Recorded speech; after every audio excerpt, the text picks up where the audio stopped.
I've got to be honest, the comments from yesterday's video have got me thinking. Welcome back to another installment of Krabby's Cards, and I'm still sick, so I'm going to push through. I don't know if I have the flu or what, but I really want to, 40 days in a row, don't want to break my streak. Yesterday's video got way more comments than I thought it would, and I appreciate all of you that chimed in, even if you were calling me an idiot, that's fine. So I am a tiny, tiny channel, obviously, right? Like 400 and some subscribers. Thank each and every one of you. And the amount of confidence in the comment section and the amount of confidence that I see in other people's comment sections and seeing how many people are buying so much product right now has got me thinking about the long-term investability of these products and of sealed boxes and of PSA 10 chase cards and all this stuff. And market confidence is at an all-time high right now, right? And I truly do believe that there is new floors being set that we will never go under again, especially for things like Sword and Shield era, Sun and Moon era, but mostly Sword and Shield. The vintage stuff that's going for $20,000 that was selling for like that, who knows, that could fluctuate. But a lot of like ultra modern stuff that is out of print, like for sure, like not speculative, maybe not Scarlet Violet, like Sword and Shield backwards, that's definitely gone. I definitely think there's some new floors being set, right? And I just can't help but think, how long can this market stay propped up like this? But does it even matter? Because even when we have the retracement, we're going to have so many people that are going to jump in and buy the dip like we always do. And there's more people than ever that are doing that. And it really makes me bullish on sealed product and just good, any good product of Pokemon. It just makes me so bullish long term. Like, and that's what people like get it twisted, that they think that I'm that I don't believe in Pokemon, that I think everything's gonna get flooded and whatever. I just think that they're gonna do their best, right, to get newer products, with as much availability as they can. That doesn't mean I don't think, like, if Destined Rivals goes down to $300 a box, if they do a huge reprint, it doesn't mean it's not going to go to $1,000 one day. Like, I absolutely think that, right? So the timing of it is the only question, right?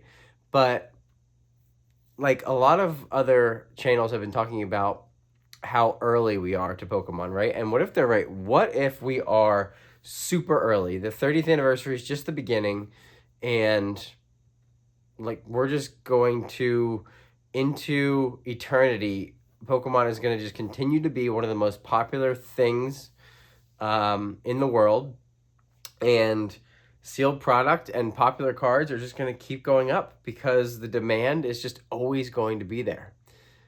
If that's the case, like what do we do? What do I do? Like, how all in do I go on Pokemon? If it's truly one of the safest investments out there, right? You see the Wall Street Journal and you see business news channels having people on, and they put the graphic up that Pokemon sealed product has outperformed the S&P 500 by 3,000% in the last 20 years. Like, and we're in the biggest bull run now after, like, that was months ago, like that was like 6 months ago that they were showing that. So now we have all new market confidence. We have new people coming in, and like, if you're here long term, what's the risk? Like, if you're going to be short term, huge risk, right? If you're buying stuff right now, especially right now to invest in, and you're trying to make a quick buck, you could get absolutely wrecked any week, any month now, right? But if you're here long term, what's the risk? Like, look at the history, and it really does make me, sorry guys, like I said, I'm super sick. But yeah, I don't know there's just, I don't see the risks. Like, what's gonna make a seal booster box from the Sword and Shield era go down in the future? Like, take away nuclear holocaust and like AI, like Terminator, like let's pretend for the next 20 years that the United States or whatever country you're in continues to churn forward as normal. Of course, you're going to have different things happen, but let's pretend we're all going to be here and have a normal, up and down economy and everything. And television and video games and movies and trading cards and everything continue to exist, right?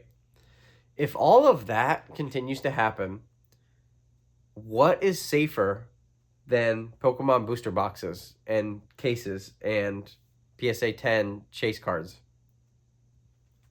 I don't know. Like, I'm asking. Like, don't,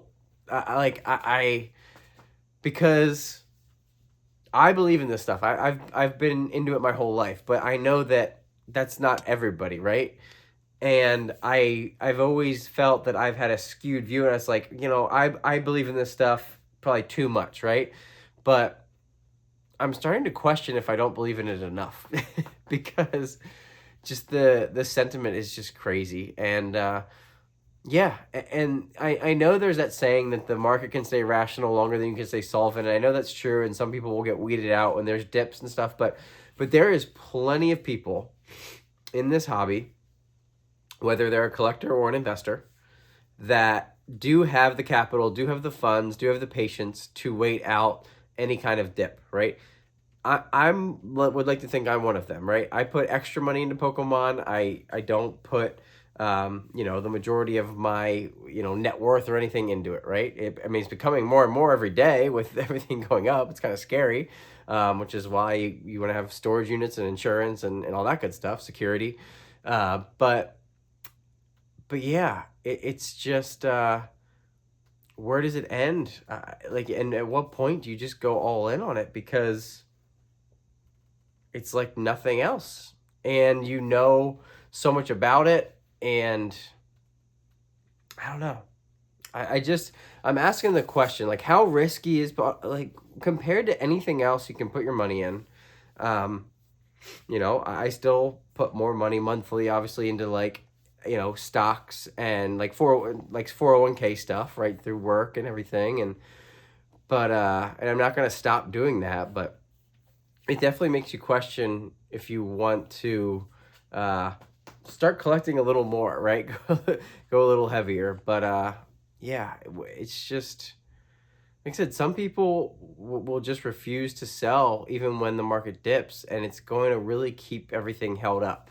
But I don't know. I know I'm kind of rambling on here. I just kind of, I was really surprised by the pushback from yesterday's video, which, like, I wasn't saying that boxes were going to fall to $100. I'm just saying that we're going to get a lot more supply than we're getting now, and there's going to be a correction on sets that have come out in the last year, right? Like I said, I'm not saying Sword and Shield is going to get reprinted, but yeah, I don't know. So let me know what you think down below. Again, you guys always do, and I appreciate it, but yeah, like, is there any risk to holding Pokemon products long term? Like, what could stop this train besides those things that I mentioned, right? Like, if everything keeps going as normal, the IP is not going to just die. It's just way too there's just, like, the new game looks amazing. They're going to keep evolving the cards and doing new artworks and everything and new games. This Poketopia, what is it called? I don't know what it's called. This new game, Animal Crossing Pokemon, is like apparently like the best game ever. I'm not gonna play it. It's not my style, but not my kind of game. But they're just gonna keep doing things that make their IP more and more popular, and we might be early. Like, Pokemon probably has another 50 years in it, or even 30 years, which goes way past my working life, and yeah, it's crazy. I don't know. Let me know what you think down below. I'm sorry, I lost my train of thought like 5 times in this video, but like I said, I'm very, very foggy, very sick. I need to go to bed, and hopefully I'm feeling better tomorrow. I appreciate you all sticking with me. Krabby's pickup of the day, or Krabby's Collector Corner, the Sword and Shield box. This is the only box I have of Sword and Shield base. I wish I'd have got more. Yeah, you never hear somebody say, I wish I got less of that product, right? It's always, I wish I would have bought more, right? But I love Zacian. Zamazento's okay. We got Snorlax. We got Lapras, VMAX. It's a good base set. Not great. It's okay, right? It's not amazing, but it's good.